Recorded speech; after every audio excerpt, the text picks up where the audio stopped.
$300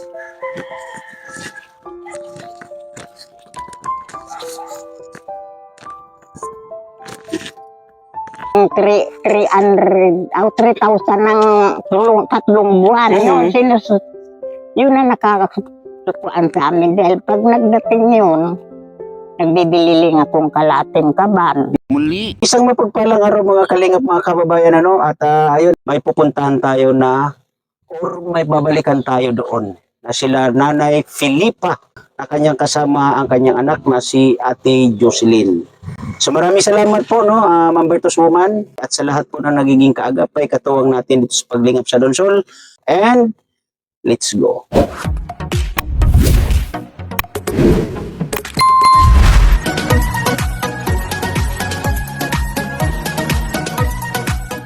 Mga kalingap, mga kababayan, ay start tayo sa ating paglalakbay.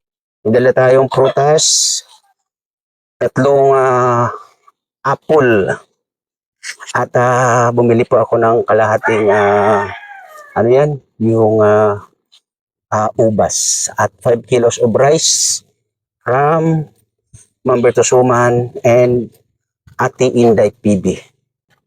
Kaya abangan nyo po ang aming paglalakbay muli.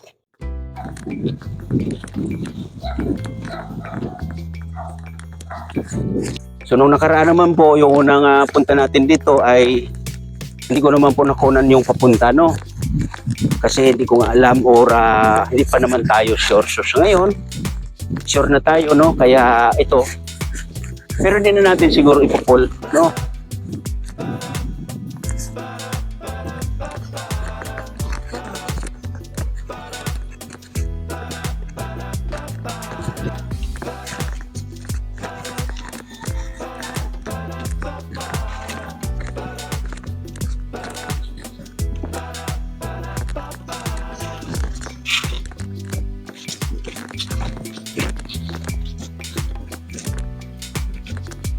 Nako, nandiyan na yung may tubig.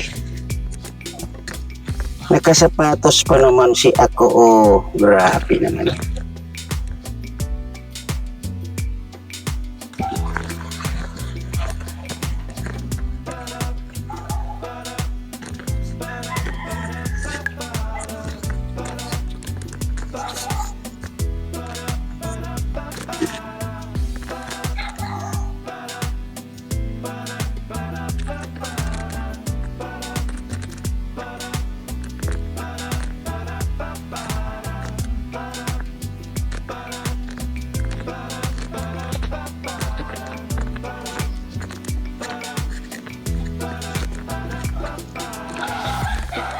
Oh, nandoon si si Ate Jocelyn. Nay! Ay, hindi naman nagtinatanggap. Oh, nanay. May pasalubong ka uli. Ay, maraming salamat. Maraming salamat. Yan po, Nanay Filipa, tama ba? Filipa. Yan po ay galing kay Ma'am Bertos Woman muli, Yan, so, asan po siya, Doon, sa nagduduyan na yun, Saan? Ayun sa likod. So, puntahan po natin. Mga ilang taon siya nung mga panahon na. 14 anyos na. So, yun nga, yung pagkakagat ng aso sa kanya, ibig sabihin, hindi na siya nag-aaral nung time na yun. Na sinasabi. Kanino nyo naman po nabalitaan na gano'n ay nakagat siya ng aso?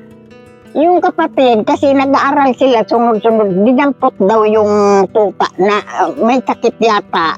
Kinarga niya. Tapos pagkarga, kinagat siya dito. Ayan ang kuan. Siguro, aywan ko kung anong kuan ito. Dahil para pa-injeksyonan ko na rin yan. So, kumbaga, nakaranas na rin siya ng injeksyon ng anti-rabies. Nakaranas na siya. Kung minsan, ipa-injeksyon na siya. Pinapa-injeksyonan ko pa rin doon sa munisipyo kasi libre naman.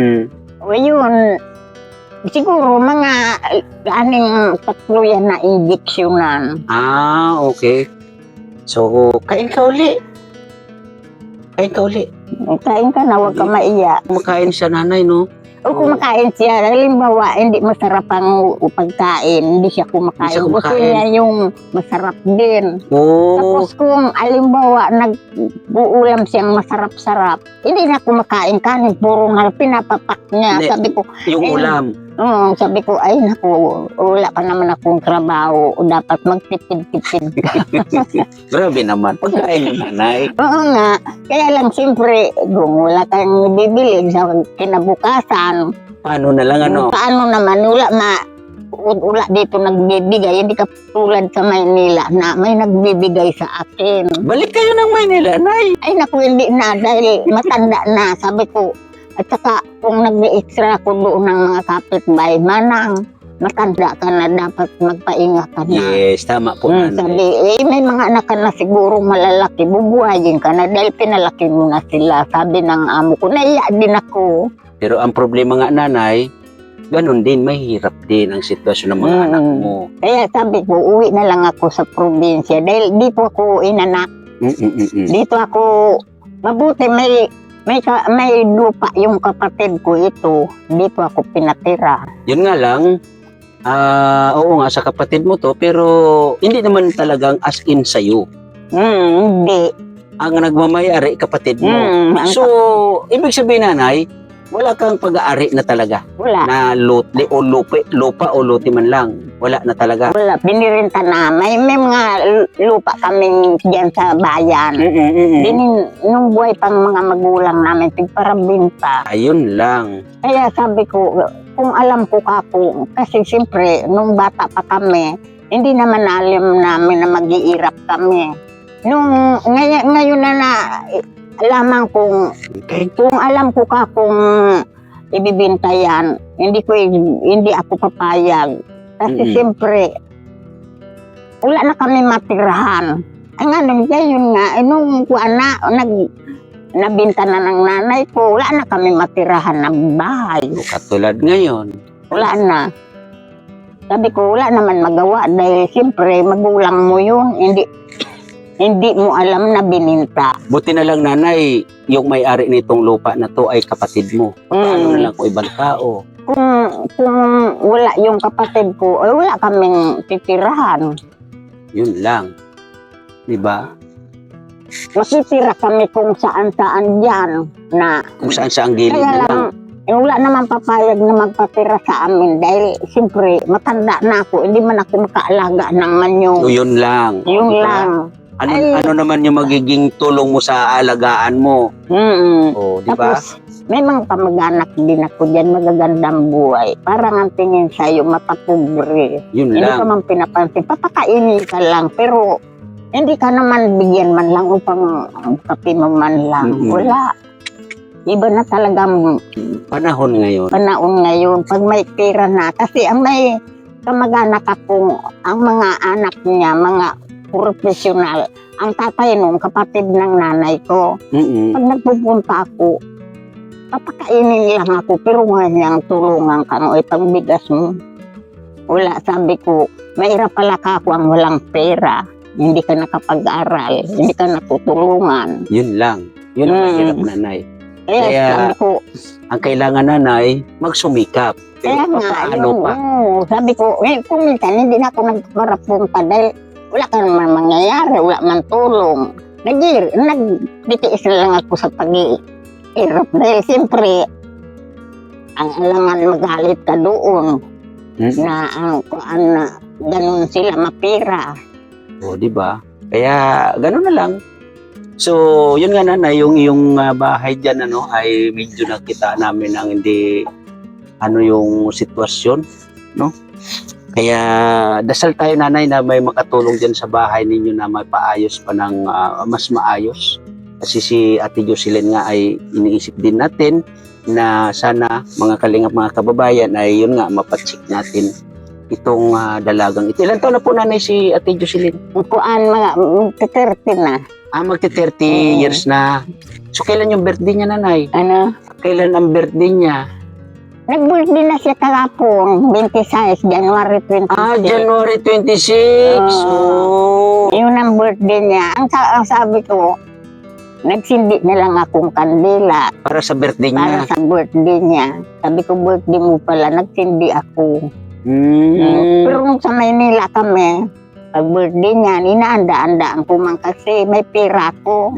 Yung may nagpapadala sa akin kasi si caretaker ako ng malaking bahay. Sa aning Qatar sila. Nasa ibang bansa. Ngayon, nakatira ko diyan sa kanila. Maliliit panganak ngayon, mga tapos na. Sana maalala ka man lang nila, Kung nanay. minsan, pag nakukuha rin, nagpapadala rin sa akin mga 1,000. Wow. Minsan-minsan lang, hindi naman yung araw-araw. Hindi katulad nung doon ako sa kanila, buwan-buwan. Tapos, pag nagpapadala, nakukuha sa cellphone na may padala. Yun, sana mapanood po ng naging amo ni Nanay Filipa, no? Yun nga po ang sitwasyon nila rito, nakasama si Ate Jocelyn, no? Na ganito po yung sitwasyon. Sana po matulungan po natin si Nanay Filipa. Yan, sa amo po ni Nanay Filipa dati, maraming salamat po sa paminsan-minsan na padala nyo kay Nanay Filipa. Sana po, nandyan po kayo palagi, no? Ewan ko kung ngayon siguro, wala na ako doon. Hindi na siya nagpapadala ko minsan. So, siguro, nanay, medyo ano na rin siguro dahil di natin masabi ang panahon, di ba? So, baka matatanda na rin yun. Sana yung mga anak din, sana maalala pa kayo, nanay. Oo nga. So, Ayaw ko lang kasi siyempre nanay, sa'yo na to, nanay. ang iba naman na may pera, hindi naman nakaalala kasi siyempre yung para sa kanila na rin yung Yun, oo. kuhaan nila, sikapan nila. Wala na po tayo magagawa doon. Wala na magagawa. Kung magpadala, salamat. Kung hindi, salamat. Salamat pa rin. Kasi alam ang pilitin mo hindi naman para sa'yo yun. Ate Jocelyn, sa'yo pa rin to mamaya, ha? Kainin mo to mamaya o hanggang bukas, ha? Nanay Filipa, ito po ay kay Ate Jocelyn pa rin. Sa inyo na rin po, no? Ayan, binilihan kita ng 3 pirasong mansanas para sa iyo yan, ha? 3 piraso, I love you. I love you. Oh, di ba? Kasi mahal ka ng ating mga nanonood diyan. Kaya magpagaling ka, ha? Kumain ka ng kumain. Ito para sa iyo to, ha? Nanay, hugasan mo po ito, nanay, bago kakainin, ha? Pwede pong hati-hatiin, nanay. Alin? Itong mansanas. Pwede pong hati-hatiin, nanay, ha? Hatiin. Opo. Sa'yo to, ha? Ano daw, salamat daw. Sa'yo yan, ha? Tapos pag may time, mamamasyal tayo. Tapos maligo ka, ipapariba namin yung buhok mo. Tapos papacheck up ka namin. Siyempre kasama si nanay.